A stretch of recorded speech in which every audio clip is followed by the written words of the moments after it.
કેમ છો વિદ્યાર્થી મિત્રો? આજે આપણે સ્વાધ્યાય 7.1 ની અંદર દાખલા નંબર 3 ગણીશું. મિત્રો, આપણે અગાઉના વિડિયોની અંદર સ્વાધ્યાય 7.1 ના દાખલા નંબર 1 અને દાખલા નંબર 2 અમે અમારી YouTube ચેનલની અંદર અપલોડ કરી દીધા છે. તો આજે આપણે જોઈશું દાખલા નંબર 3. તો બિંદુઓ 1 5 2 3 અને -2 -11 સમરેખ છે કે નહીં એ આપણે જોઈ લઈએ. તો આપણે પહેલા દાખલા શરૂઆત કરીએ. તો ધારો કે એ આપણે અહીંયા ધારી લઈએ x1 y1. અહીંયા થશે આપણે શું થશે બોલો? તો 1 અને 5 b x2 y2. અહીંયા થશે 2 અને 3 c. શું થશે? x3 y3 એટલે કે -2 અને -11. હવે આપણે દાખલો કરવાની શરૂઆત કરીએ તો પહેલા આપણે ગણીશું AB. તો AB નું આપણે પહેલા AB નું અંતર શોધશું, પછી BC નું શોધશું અને પછી CA નું અથવા AC નું અંતર. તો AB² બરાબર આપણું સૂત્ર આપણે લખીશું અહીંયા x1 x2 નો વર્ગ વત્તા y1 y2 નો વર્ગ. આપણે અંદર કિંમતો મૂકી દઈએ. તો જો અહીંયા લખી છો તમે સરળતા રહેશે. તો અહીંયા લખીશું આપણે x1 ની કિંમત થશે તમારી 1 ઓછા 2 નો વર્ગ વત્તા 5 ઓછા 3 નો વર્ગ. તો અહીંયા થશે 1 માંથી -2 એટલે -1 નો વર્ગ. -1 નો વર્ગ એટલે જવાબ મળશે આપણને 1 વત્તા 5 માંથી 3 જાય એટલે 2 નો વર્ગ થશે 4. તો આનો આપણે જવાબ મળ્યો અહીંયા 5. શું થશે અહીંયા? AB². આ વર્ગ આપણે સામે આપી દઈએ તો થશે આપણી જોડે AB બરાબર વર્ગમૂળની અંદર 5 અને આ 5 એ કોઈનું વર્ગમૂળ છે નહીં. તો હવે આપણે અહીંયા ગણીશું BC નો વર્ગ બરાબર ફરીથી સૂત્ર લખીશું. તો x1 x2 નો વર્ગ વત્તા y1 y2 નો વર્ગ. તો અહીંયા આપણે શું કરીશું બોલો? x1 કિંમત દેખાય છે આપણે કોણ જોવાનું? b અને c. તો શું થશે? 2 વત્તા 2 નો વર્ગ. તમે કહેશો સર 2 કઈ રીતે? તો જુઓ અહીંયા 2 તો લખ્યા પણ માઈનસ શું થઈ જાય? પ્લસ. હવે અહીંયા વત્તા અહીંયા લખીશું કે આપણે 3 વત્તા 11. તો હવે તમને ખબર પડી ગઈ છે કે 11 કેમ પ્લસ કર્યા? તો કારણ કે માઈનસ પ્લસ. હવે 2 ને 2 4 નો વર્ગ વત્તા 14 નો વર્ગ. અહીંયા 4 નો વર્ગ થશે 16 અને 14 નો વર્ગ થાય 196. આ બંનેનો આપણે સરવાળો કરીએ તો સરવાળો કેટલો થશે? કે 196 નો 6 196 નો 10 કેટલા થશે? 196 નો 10 106 106 ની અંદર આપણે બીજા ઉમેરીએ એટલે 212. તો અહીંયા આપણે લખી દઈએ BC નો વર્ગ. આ વર્ગ આપણે સામે આપી દઈશું. તો BC બરાબર વર્ગમૂળની અંદર 212. હવે જો તમારું વર્ગમૂળ કાઢવું હોય તો એનું વર્ગમૂળ થઈ શકે. આપણે એના 212 ને તમે ભાગો એવી સંખ્યા વડે ભાગો કે જે પૂર્ણ વર્ગ હોય. તો ધારો કે આપણે 212 ને ભાગીશું તો મારા ખ્યાલથી અહીંયા થશે 53 ગુણ્યા 4. એનો મતલબ એવું થશે અહીંયા કે આનો જવાબ એવો લખી શકાય કે 53 ગુણ્યા એટલે કે 2 વર્ગમૂળની અંદર 53. કઈ રીતે? તો જો 2 નો વર્ગ 4 અને 53 કોઈનું વર્ગમૂળ છે નહીં. હવે અહીંયા છેલ્લે આપણે બીજું ગણીશું. કયું ગણવાનું છે હવે? A અને C. તો અહીંયા આપણે લખીશું AC નો વર્ગ બરાબર x1 x2 નો વર્ગ વત્તા y1 y2 નો વર્ગ. અહીંયા આપણે કિંમત મૂકી દઈશું. તો કિંમત કઈ રીતે મૂકીશું? હવે 1 અને -2. તો 1 વત્તા 2 નો વર્ગ. કેમ માઈનસ ને કેમ પ્લસ કર્યા? તો માઈનસ પ્લસ વત્તા 5 અને 11. તો 5 વત્તા 11 નો વર્ગ એટલે અહીંયા શું થશે? 3 નો વર્ગ વત્તા 16 નો વર્ગ. 3 નો વર્ગ થશે અહીંયા 9 અને 16 નો વર્ગ થશે 16 નો વર્ગ કેટલો થાય? 256. તો આ બંનેનો આપણે સરવાળો કરીશું તો અહીંયા આપણે મળશે 265. ચલો તો અહીંયા શું કર્યું આપણે? AC² સામે વર્ગ આપી દઉં.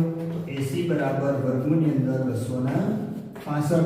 હવે આપણે જુઓ શું કર્યું દાખલાની અંદર કે આપણે 3 3 ના અંતર શોધી કાઢી. AB નું શોધ્યું, BC નું શોધ્યું અને AC નું અંતર શોધી કાઢ્યું. હવે આપણે દાખલાની અંદર કરવાનું શું? તો જો આપણે એવું કીધું કે આ બંને બાજુ બરાબર મોટી બાજુ. તો અહીંયા આપણે એવું લખી શકાય છે એટલે અહીંયા આપણે લખી દઈએ એવું 80 વર્ગમૂળની અંદર 265. હવે આપણે શું કરવાનું તો જોઈ લો, આપણે ત્રણેયના શોધી કાઢ્યા. AB નું અંતર શોધ્યું, BC નું અંતર શોધ્યું અને AC નું અંતર શોધ્યું. તો હવે આપણે જોઈ લઈએ કે અસમરેખ કે સમરેખ. તો આપણે અહીંયા લખીશું AB વત્તા BC not equal to AC. હવે એ કેવી રીતે તો તમે જુઓ, આ AB અને આ આપણો BC એના બંનેના માપ બરાબર, આનું માપ શક્ય નથી. બીજું લખશું આપણે AB વત્તા AC નોટ ઇક્વલ ટુ શું થશે? હા, બરાબર BC. હવે ત્રીજું અહીંયા આપણે શું આવશે તો જોઈ લો, કોનું માપ થશે? બરાબર, તો આપણે લખીશું AC વત્તા BC બરાબર અહીંયા નોટ ઇક્વલ ટુ અને અહીંયા પણ નોટ ઇક્વલ ટુ, એના બરાબર આપણું માપ થઈ ગયું આવ્યું AC. તો આપણે લખી શકીએ કે તેથી આપેલ બિંદુઓ અસમરેખ છે. આ થઈ ગયો આપણો દાખલા નંબર 3. હવે આપણે દાખલા નંબર 4 ગણીએ. ઓકે, તો મિત્રો આ આપણો દાખલા નંબર 4 આપણે ગણીશું. એની રકમ ચકાસો કે 5 - 2 6 4 અને 7 - 2 એ સમદ્વિ બાજુ ત્રિકોણના શિરોબિંદુ છે. તો એના માટે આપણે દાખલા નંબર 3 બે યાદ જ આપણે જોયો, એની અંદર આપણે શું કરીશું તો એ જ પ્રમાણે આપણે અહીંયા લખીશું. તો ધારો કે a x1 y1 એની કિંમત થશે અહીંયા 5 - 2, b x2 y2 એની કિંમત થશે 6 અને 4, c x3 y3 એની કિંમત થશે 7 અને -2. બરાબર, લખી શકાય આપેલ છે. તો આપણે ગણવાની શરૂઆત કરીશું. તો પહેલા કરીશું આપણે AB નો વર્ગ. AB નો વર્ગનું સૂત્ર લખીશું x1 - x2 નો વર્ગ વત્તા y1 - y2 નો વર્ગ. હવે સૂત્ર આવડી ગયું તો કિંમત મૂકતો તો અહીંયા આવડી જવાની આપણને. કેવી રીતે? તો x1 એટલે આપણે થશે 5 - 6 નો વર્ગ વત્તા -2 - 4 નો વર્ગ. શું થશે અહીંયા?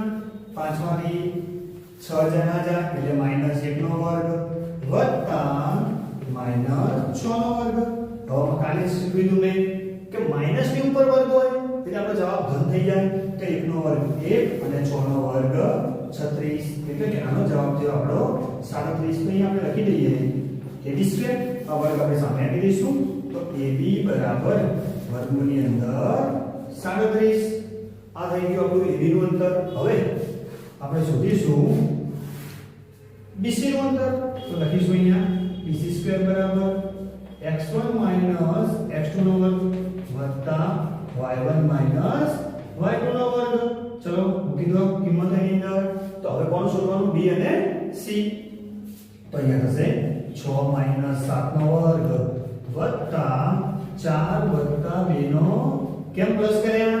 તો કારણ કે માઈનસ માઈનસ પ્લસ એટલે અહીંયા થશે -1 નો વર્ગ વત્તા 6 નો વર્ગ. 1 નો વર્ગ થશે 1, 6 નો વર્ગ થશે 36. એટલે કે જવાબ આપણો મળશે અહીંયા શું થશે? BC² બરાબર 37. એટલે કે BC બરાબર વર્ગમૂળની અંદર 37. હવે આપણે જોવાનું રહ્યું કોનું? તો AC નું. AC નો વર્ગ સૂત્ર ફરીથી લખવું પડશે. શું લખીશું બોલો? x1 - x2 નો વર્ગ વત્તા y1 - y2 નો વર્ગ. ચલો કિંમત મૂકી દઈશું આપણે ફટાફટની. તો કિંમત શું થશે આની? A અને C જોવાનો ને. તો અહીંયા 5 - 7 નો વર્ગ વત્તા -2 અને અહીંયા માઈનસ. તો અહીંયા શું કરીશું? -2 માઈનસ માઈનસ પ્લસ થશે. તો શું થશે અહીંયા? વત્તા 2 નો વર્ગ. એટલે કે અહીંયા થશે આપણો -2 નો વર્ગ વત્તા માઈનસ પ્લસ માઈનસ થઈ જાય એટલે અહીંયા તો શૂન્ય વર્ગ થઈ જાય. એટલે અહીંયા થશે ખાલી 4 + 0 બરાબર 4. એટલે અહીંયા આપણે લખીશું AC નો વર્ગ. AC બરાબર વર્ગમૂળની અંદર 4. એટલે આપણે લખી શકાય કે AC બરાબર 2. તો મિત્રો હવે તમે જોઈ શકો કે આ દાખલાની અંદર આપણે AB BC અને AC ત્રણેયના જવાબો જો AB બરાબર AC થયું પણ એના બરાબર AC થયો નહીં એટલે આપણે એવું લખી શકીશું છેલ્લે એક લાઈન કરીને લખવું તો લખી શકાય તો મિત્રો આપણે અહીંયા એવું લખીશું કે AB બરાબર BC not equal to AC એટલે કે આપેલ ત્રિકોણ કયો થશે સમદ્વિ બાજુ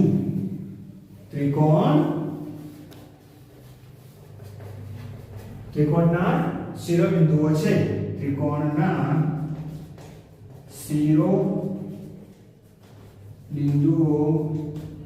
છે તો મિત્રો આ વિડિયોની અંદર આપણે સ્વાધ્યાય 7.1 ની અંદર દાખલા નંબર 3 અને દાખલા નંબર 4 આપણે ગણી દીધા આપણે અગાઉના વિડિયોની અંદર ફરીથી મળશું નેક્સ્ટ વિડિયોની અંદર ફરીથી મળશું દાખલા નંબર અગાઉના દાખલા સાથે આપણે ફરીથી મળશું